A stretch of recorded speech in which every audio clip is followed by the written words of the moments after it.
When a deep diver dives into Bahrain's waters, he found a strange shape.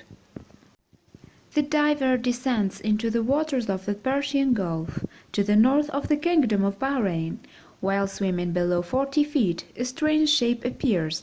Surrounded by tropical fish, it has a cylindrical shape that looks like a cigar but is more than 200 feet long. He continues his descent, eager to explore this strange appearance under the sea. Our diver was actually in the new Bahrain Underwater Park, which was officially opened in September 2019. The Bahrain Minister of Industry, Trade and Tourism Zaid bin Rashid Al Zayani performed the awards. Covering an area of over 1 million square feet, the park is the largest of its kind in the world. The Kingdom of Bahrain is located in the Persian Gulf, northwest of Qatar and eastern Saudi Arabia. In fact, the main island in the kingdom is linked to the Kingdom of Saudi Arabia by a bridge to al-Nusan. The Bahraini Bridge, that is the least bridge and a second bridge from that island to the mainland Saudi Arabia. Bahrain has once been a British but independent protectorate since 1971, and it follows a less strict version of Islam than its neighbor, Saudi Arabia. In fact, many Saudis go across the bridge to Bahrain to enjoy a more liberal atmosphere. Alcohol is available in Bahrain in restaurants, hotels, and even nightclubs. Nevertheless, Islam remains the cornerstone of Bahraini culture, and more than 80% of Bahrain's population of about 1.2 million are Muslims. Islam is the state religion and just over 60% of Shiites, with nearly 40% of the members of the Sunni religion. According to the country's 2010 census, about half of the population is made up of foreign nationals. Bahrain gained independence from the United Kingdom in 1971, but the island has a long history that precedes its status as British protection, a period that began in 1868. Indeed, Bahrain's history can be traced back to the Bronze Age, when the island was a major trading center connecting the Middle East to the Indian subcontinent. Throughout its history, Bahrain has come under the influence of various empires, including the Assyrian, Babylonian, and Portuguese empires. For several centuries, the main trade of the islands was in the pearl collected from the Persian Gulf. A major change occurred in Bahrain in 1929, when oil was discovered and the island's economy was transformed. Today, the Bahraini authorities are keen to develop tourism as the country's main economic power, and the opening of a new underwater park is an essential part of this strategy. Indeed, the development of Bahrain's tourism industry has continued for decades as part of a strategy to create a post-oil economy. Work to increase tourism to the island has borne fruit. For example, the number of visitors to Bahrain in 2017 was 11.4 million, a significant increase over the previous year's total of 10.2 million. Tourism income in 2017 was £4.2 billion, handsome, a welcome contribution to the Bahraini economy. The opening of the Dive Bahrain game in September 2019 should contribute in some way to ensuring the continued rise in the number of tourists. In addition to new premium leisure and sports opportunities, Bahrain has witnessed an increase in accommodation in luxury hotels and high-end retail outlets. Any increase in the number of visitors due to the new diving park will benefit both sectors of the economy. There was also a firm drive to promote cultural shows in Bahrain as well as its rich heritage. Speaking to the Oxford Business Group, Jarad Bashar of the Bahrain Economic Development Board said, "Our site focuses on an authentic Arab experience based on 4,000 years of trade, culture and heritage."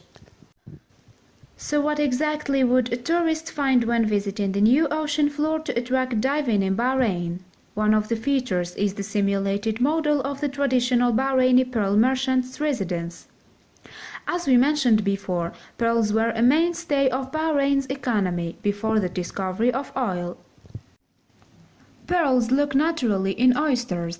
The bivalve interacts with pieces of gravel trapped in its shell by covering it in the soft shiny mother of pearl. This is assumed to be more comfortable for oysters and provides humans with a rich natural product. Pearls from Bahrain are highly appreciated for their coloration and quality.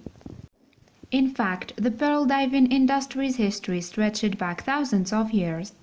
Diving for pearls around Bahrain was mentioned in an Assyrian text from some 4,000 years ago. The Roman historian Pliny described Bahrain as famous for the vast number of its pearls. The industry is said to have reached its peak from the mid-19th century, when pearls were even more treasured than diamonds. However, a combination of industrial pearl cultivation, the Great Depression of the 1930s, and the discovery of oil sent the industry into a tailspin from which it has never recovered. At one time, it's believed that the majority of Bahrain's men were employed in some capacity in the pearl trade. However, organized pearl hunting trips are now the province of tourists. Another feature of the Dive Bahrain theme park will be the creation of an artificial coral reef. Unfortunately, the naturally occurring coral formations in the sea around Bahrain are not in the best of health. Although there are 28 different types of coral growing around Bahrain, their environment is putting their continued existence at risk. The salinity of the waters around Bahrain, the temperatures, and the amount of sediment in the sea all place high levels of stress on corals. And to make matters worse, there have been 2 severe episodes of coral bleaching in recent decades. One bleaching came in 1996, soon followed by a second in 1998. Various areas of coral have been entirely devastated around the Bahraini coast in recent years. Today, only one coral reef is present in the sea around Bahrain, at a spot called Abu Thama. That reef lies about 45 miles to the north of Bahrain's main island and is at the depth of around 160 feet. At one time, Bahrain's coral reefs were the most prolific in the southern part of the Persian Gulf. Scientists have blamed their observed sharp decline on 2 factors. Firstly, there has been an increase in development along the coasts overlooking that part of the Gulf. Secondly, sea temperatures have increased. With this in mind, the creation of an artificial coral reef at the Dive Bahrain Park is a welcome development indeed. But the creation of the artificial reef does not explain the strange sight that greeted our diver at the beginning of this piece. You will recall that they spotted a large, elongated object on the seabed. So, what exactly was it that the diver observed as they descended towards it? Its shape became clearer. Unbelievably, they were looking at nothing less than a full-sized passenger jet resting at the bottom of the Persian Gulf at a depth of around 65 feet. The question immediately arises: how did a passenger jet end up at the bottom of the sea? Was it the result of some horrific tragedy, resulting in the plane ditching and sinking to the seabed? Thankfully, the answer to that question is a firm no. The plane was placed in its final resting place deliberately by the developers of the Dive Bahrain attraction, and its role is to act as a diving destination and a haven for wildlife. The plane in question is a Boeing 747, one of the huge passenger liners that first came into service in 1970 and were quickly nicknamed jumbo jets. Its size and the bulbous front section of the fuselage, which houses 2 floors, gives it an unmistakable profile. It was always easily recognizable in the air, as this one now is underwater. This particular plane is a 747-200 and it's almost 40 years old. The 20 series of 747s started commercial flights in 1971 and featured enhanced engine power and an increased range over the original model. The sunken plane came into service in 1982, operated by Malaysian Airlines. Malaysian initially flew the plane as a passenger liner with the registration 9M-MHG. In 1997, the plane was retired from carrying people and transferred to Malaysian Airlines freight carrying arm, Mass Cargo.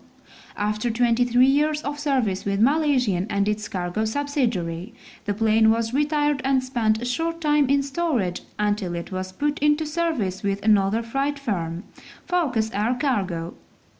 That company was based in Fort Lauderdale, Florida. Focus Air went out of business in 2008, and the 747 now ended up in the hands of Air Atlanta Icelandic based in Iceland's capital city, Reykjavik. Confusingly, the Icelandic company now leased the plane back to the Malaysian freight operator, Mas Cargo.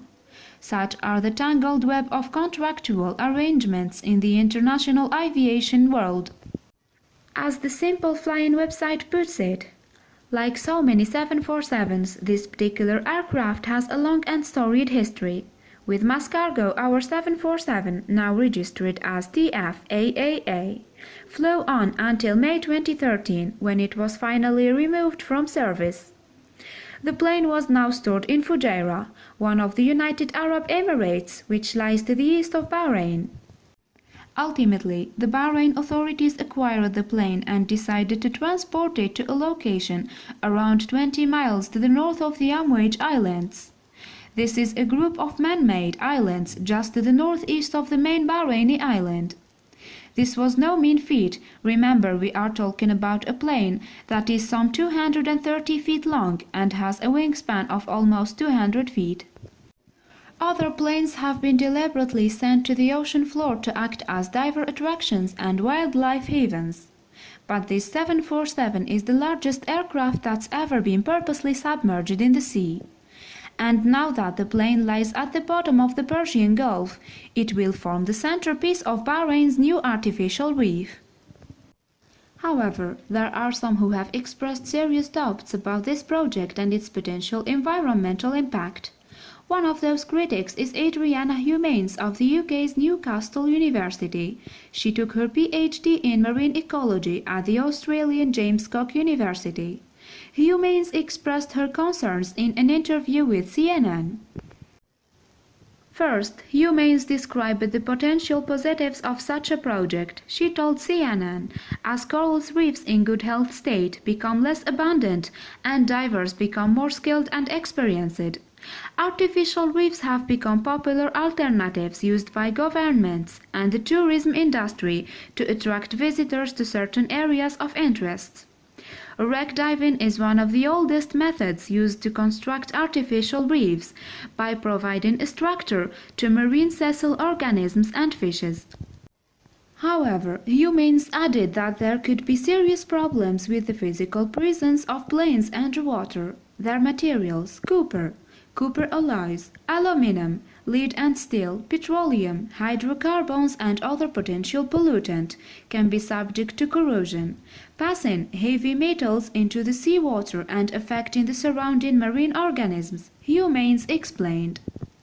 And there was more to worry about, Humans continued. Corrosion will also lead to the subsequent loss of structural integrity, potentially affecting marine life living in the area or becoming a safety threat to visitor divers.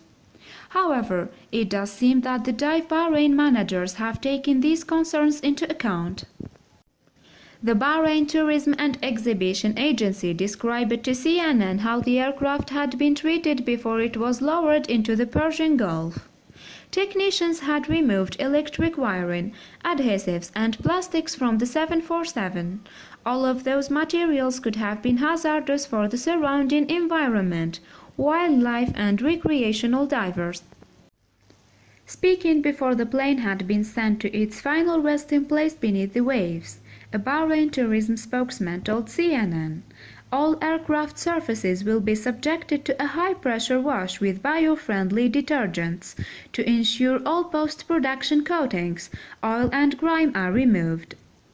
And the spokesman had further words of reassurance about the environmental impact of the 747. The Bahraini representative continued, furthermore, a vast amount of time has been spent removing contaminants from the aircraft. This has included removing all wiring, all hydraulic, pneumatic and fuel systems, and all adhesives, insulation, plastics, rubbers, chemicals or other potential toxic substances. to get a flavor of just what it's like to dive down into the waters of the Persian Gulf to discover a complete Boeing 747 on the seabed. It's worth checking out some of the videos that divers have posted on YouTube. One such video, posted by Andrew L. in September 2019, shows that the plane's fuselage is already encrusted with marine organisms. In the same video, a head-on shot of the cockpit's exterior has an eerily skeletal feel. The glass has been removed, but the struts that supported it remain intact. After touring the outside of the 747, the diver enters the fuselage, which has been stripped of pretty much all of its fittings, apart from the actual structural parts. Another dive, filmed by YouTuber Only Anna O in December 2019, also shows the diver exploring the interior of the sunken 747, swimming through the fuselage. She comes to a ladder leading up to the upper floor at the front of the jumbo jet. It's the location where first-class passengers would once have enjoyed luxury flights. Now its only occupants are tropical fish. So, after decades of flying through the skies carrying passengers and cargo around the world, this Boeing 747 now has an entirely new purpose. And if you get the chance to visit Bahrain, a dive on this incredible underwater aircraft comes highly recommended. Just don't expect cabin service or in-flight movies.